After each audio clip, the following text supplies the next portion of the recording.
What if the WNBA is actively setting up its own superstar to fail?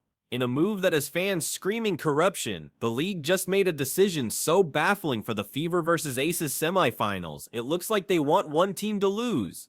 The bombshell dropped when the WNBA announced the referee crew for the series: Isaac Barnett, Randy Richardson, and Janae. To the casual fan, those names mean nothing, but to anyone who's been paying attention, this was a declaration of war against fair play. This is the exact same crew that recently turned another game into a complete disaster.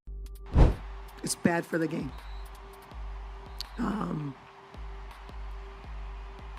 The officiating crew that we had tonight, for the leadership to deem those three people semifinals playoff worthy is malpractice. I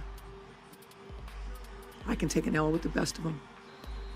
I don't think we should have to play through more than what they did. We got players and gets cracked, and there's no call. And all of them said, it wasn't my call. I don't know. I didn't have that.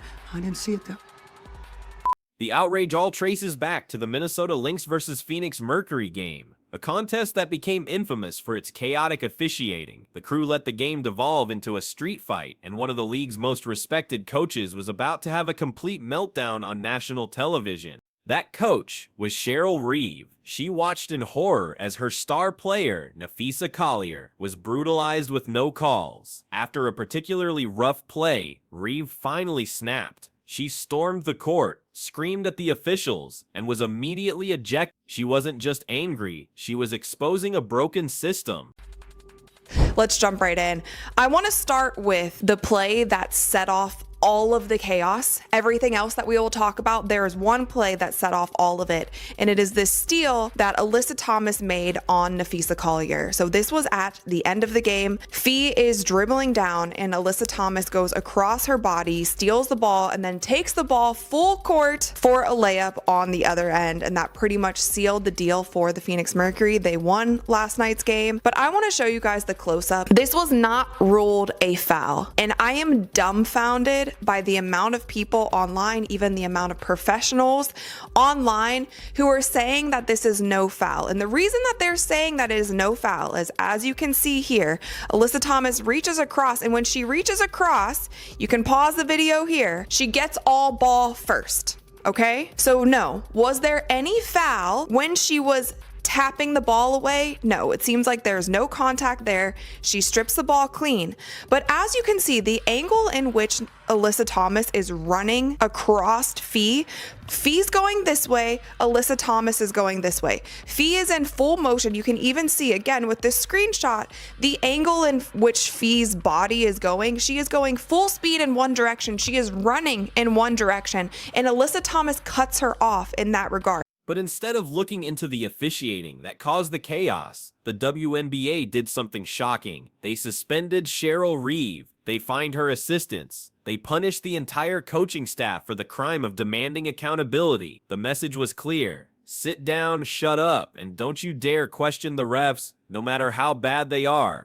This wasn't an isolated incident. It was part of a terrifying pattern. The league has established a culture of fear, where any criticism of officiating, no matter how valid, is met with fines and suspensions. Players who speak out on social media get their wallets lightened. Coaches who dare to mention the referees in a press conference are punished. It's an authoritarian approach designed to protect a broken system rather than fix it, ensuring no one can point out the obvious truth. Now, that dark cloud hangs over Caitlin Clark. After an injury-plagued season, she and the Indiana Fever clawed their way into the semifinals, becoming the biggest story in basketball. They brought record ratings, sold-out arenas, and a new generation of fans, and this is their reward, being thrown to the wolves. Who was it that asked about officiating for the game? Was that you, Kendra? And we talked about how dangerous it can be. You're hearing it from the other series. You're hearing other coaches. You're hearing Becky talk about when you let the physicality happen, people get hurt. There's fights. And this is the look that our league wants. To understand how insane this decision is, you have to look at the numbers behind the Clark effect. WNBA attendance is up nearly 20% league-wide. The Fever's home attendance has more than doubled. Their games on national TV are shattering records, drawing in millions of viewers who had never watched a WNBA game before. Merchandise sales have exploded. Caitlin Clark isn't just a player, she's a one-woman economic stimulus package for the entire league. Yet, with all that new money and attention on the line, the league chose the crew from the Lynx game, where the numbers were damning. Minnesota was getting hammered physically, yet the foul count was suspiciously low. Alyssa Thomas, a notoriously physical player for Phoenix, was allowed to play like a linebacker with no consequences. The refs swallowed their whistles, and a team paid the price. It wasn't a coincidence, it was a choice. We were trying to play through it. We tried to make excuses. One of the best players in the league shot 0 free throws. 0. And she had 5 fouls. 0 free throws. Got her shoulder pulled out and finished the game with her leg being taken out and probably has a fracture. And so if this is what our league wants, okay. But I want to call for This creates a match made in hell for the Indiana Fever. The Las Vegas Aces win by imposing their will physically. They use their strength to disrupt offenses, clog the paint, and wear opponents down. The Fever, on the other hand, rely on skill, spacing, and the brilliance of Caitlin Clark. This series was always going to be a clash of styles, but assigning a crew that ignores physical fouls essentially removes Indiana's ability to compete on their own terms. It's like forcing a boxer to fight a wrestler in a phone booth. This creates the perfect storm for Las Vegas. The Aces are known for their aggressive physical style of play. They bully teams in the paint and thrive in chaos. Now the league has assigned them a crew that has already proven they will let that style of play go unpunished. It's like giving a team a cheat code before the game even starts.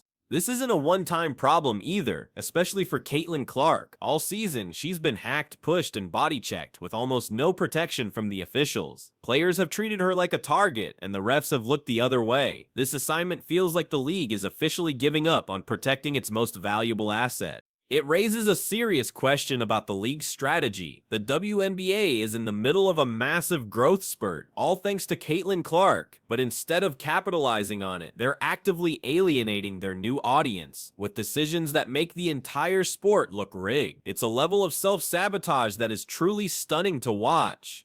This series was supposed to be a dream matchup. Caitlin Clark, the new face of the league, against A'ja Wilson, the reigning MVP, Aaliyah Boston battling in the paint, Kelsey Mitchell trading buckets with Jackie Young. But now, none of that matters. The only conversation is whether the Fever can survive the officiating. Let's break down this crew. Isaac Barnett is notorious for having a quick trigger. He's known for handing out technical fouls for the slightest show of frustration. If Clark or her coach so much as clap their hands in protest of a bad call, they could be penalized, while the other team gets away with murder. Then there's Randy Richardson, whose officiating is a coin flip. One play is a soft touch foul, the next is a full-on tackle with no whistle. This inconsistency destroys the flow of a game and leaves players and coaches completely baffled. It's impossible to play when you don't know what the rules are from one moment to the next. And the third member, Janae, has earned a reputation among fans for being invisible. When the game gets intense and the physicality ramps up, she often seems to disappear, refusing to make the tough calls that are needed to keep the game under control. Together, they are a recipe for disaster.